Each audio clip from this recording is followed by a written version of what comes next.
With the recent rise of mass censorship, data harvesting, and psychological manipulation on a global scale, we're going to be hearing a lot about George Orwell this year.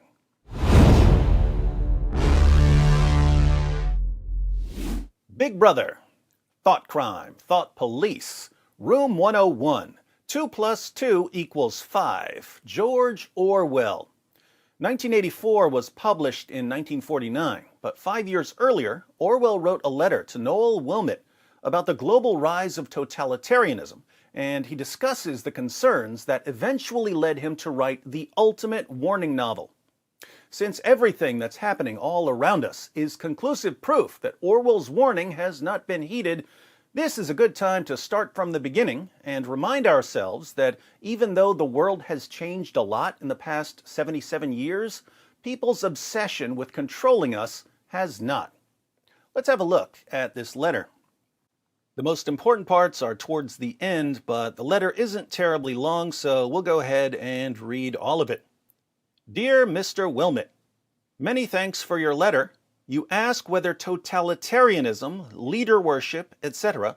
are really on the upgrade, and instance the fact that they are not apparently growing in this country and the USA. So, Orwell had been warning about some dangerous trends. Mr. Wilmot wrote him a letter saying, well, I don't see these trends in the United States or Great Britain, so maybe you're exaggerating the problem. I must say I believe, or fear, that taking the world as a whole, these things are on the increase. Hitler, no doubt, will soon disappear. Good call. This was written before D-Day. Hitler, no doubt, will soon disappear, but only at the expense of strengthening A. Stalin, check, B. the Anglo-American millionaires, check, and C. all sorts of petty Führers of the type of de Gaulle. Charles de Gaulle was a French military officer who refused to accept the armistice with Germany. He went to Great Britain and led the Free France movement. He was popular enough among the French for leading the resistance that he was later elected President of France.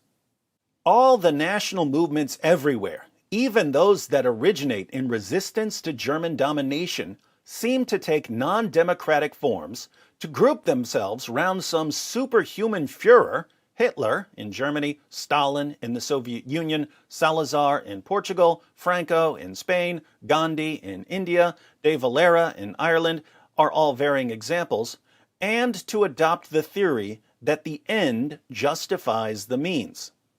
So here's the pattern that Orwell sees. People come to fear some threat from some enemy, and they rally around some leader who's going to rescue them from the enemy.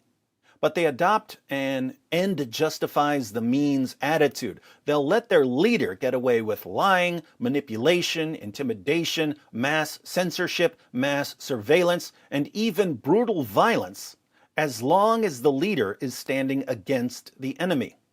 The allegiance to some superhuman leader can take different forms. Stalin was obviously very different from Gandhi, but Orwell is focused on making a person the focus of one's loyalty.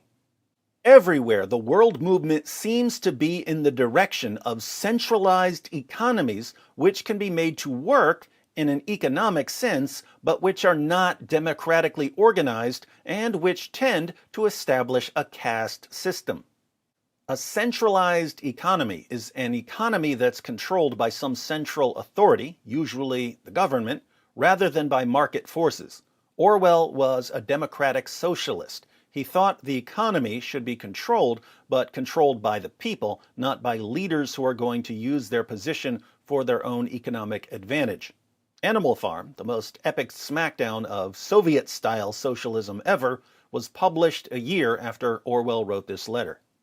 With this go the horrors of emotional nationalism and a tendency to disbelieve in the existence of objective truth because all the facts have to fit in with the words and prophecies of some infallible Führer.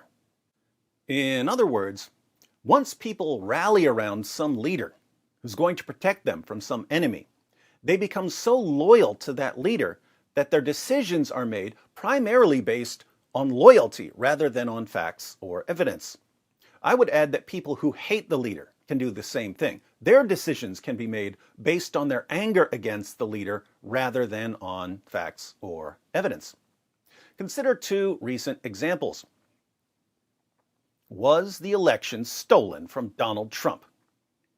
You can put the exact same evidence in front of someone who loves Trump and someone who hates Trump, and the person who loves Trump will say, yes, the election was clearly stolen from Donald Trump, while the person who hates Trump will say, no, Joe Biden won fair and square. Similarly, this has been popping up in a ton of videos over the past 2 days. Did Alexandria Ocasio-Cortez lie about or misrepresent the danger she was in during the Capitol Hill siege? Go look at how people are answering that question on Twitter. People who love AOC say that she didn't lie about or misrepresent anything. People who hate AOC say that she lied and should be removed from office. When people are looking at the exact same evidence and giving contradictory answers to questions, it becomes clear that truth and facts aren't the deciding factor. At least one side is making decisions based on something other than truth and facts. Now, if your blood pressure just skyrocketed as soon as I mentioned Trump or AOC, or if you're freaking out because I mentioned them without showering the one you like with praise or heaping abuse on the one you don't like, you're the sort of person Orwell is talking about. Truth takes a back seat to loyalty or rage. What happens when this trend continues? Already, history has, in a sense, ceased to exist, i.e., there is no such thing as a history of our own times which could be universally accepted, and the exact sciences are endangered as soon as military necessity ceases to keep people up to the mark. Hitler can say that the Jews started the war, and if he survives, that will become official history. He can't say that 2 and 2 are 5 because, for the purposes of, say, ballistics, they have to make 4. But if the sort of world that I am afraid of arrives, a world of 2 or 3 great superstates which are unable to conquer one another, 2 and 2 could become 5 if the Führer wished it. That, so far as I can see, is the direction in which we are actually moving, though, of course, the process is reversible. These parts about 3 great superstates that can't conquer one another and 2 plus 2 becoming 5 should sound familiar if you've read 1984. But notice this part about the sciences becoming endangered so long as they're not needed for something like waging war. Think about a topic like gender. Gender has a biological definition. It's ultimately a scientific concept.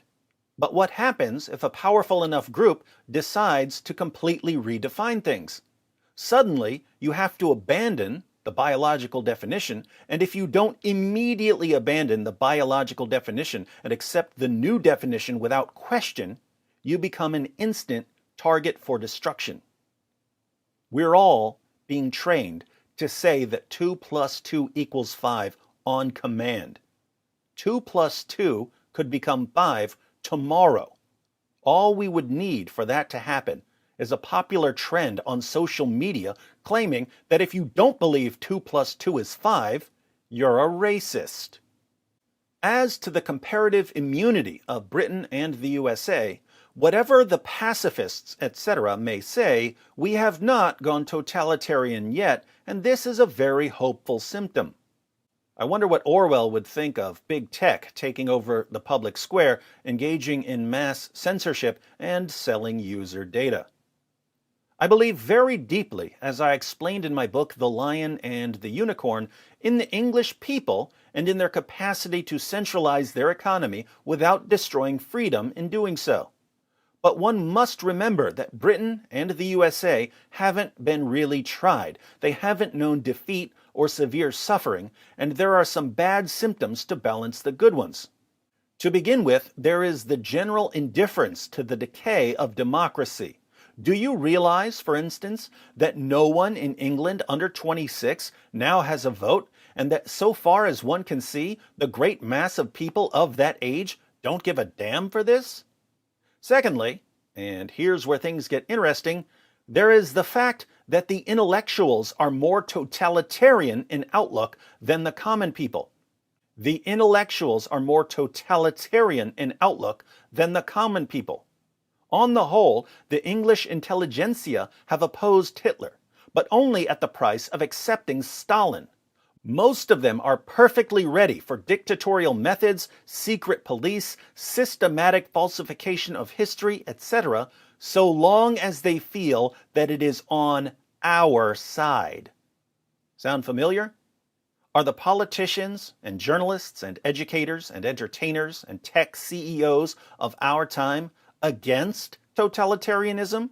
Or are they perfectly ready for dictatorial methods, secret police, systematic falsification of history, etc., so long as they feel that it's on their side? This goes back to the point about the end justifying the means. The reasoning of a tech CEO or a journalist goes something like this. Well, yes, it's regrettable that we have to censor anyone we disagree with and that we have to try to destroy their lives, but the people who disagree with us are so evil that we have a moral obligation to silence them by any means necessary. Indeed, the statement that we haven't a fascist movement in England largely means that the young, at this moment, look for their Führer elsewhere. One can't be sure that that won't change, nor can one be sure that the common people won't think 10 years hence as the intellectuals do now. I hope they won't. I even trust they won't. But if so, it will be at the cost of a struggle. If one simply proclaims that all is for the best and doesn't point to the sinister symptoms, one is merely helping to bring totalitarianism nearer. And here we're starting to see why he wrote 1984. If you don't point to the symptoms, if you don't expose what's going on, you're helping to bring totalitarianism nearer. You also ask, if I think the world tendency is towards fascism, why do I support the war? It is a choice of evils. I fancy nearly every war is that. I know enough of British imperialism not to like it, but I would support it against Nazism or Japanese imperialism as the lesser evil. Similarly, I would support the USSR against Germany because I think the USSR cannot altogether escape its past and retains enough of the original ideas of the revolution to make it a more hopeful phenomenon than Nazi Germany. I think, and have thought ever since the war began in 1936 or thereabouts, that our cause is the better. But we have to keep on making it the better, which involves constant criticism. Yours sincerely, George Orwell. Our cause is better, but we have to keep making it better, and this involves constant criticism. We have to criticize dangerous trends in our own nations, in our own groups, among adherents of our own ideologies.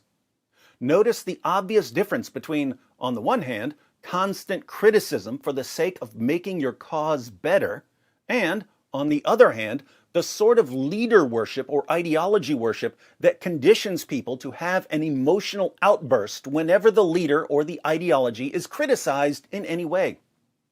Silencing critics clears the path to totalitarianism.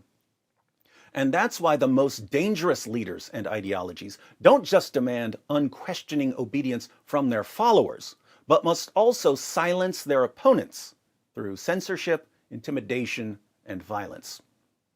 For more insights from George Orwell, be sure to watch my video, Orwell's Review of Hitler's Mein Kampf, A Lesson for Today. It'll help you help others resist the forces that are obsessed with controlling you and everyone around you.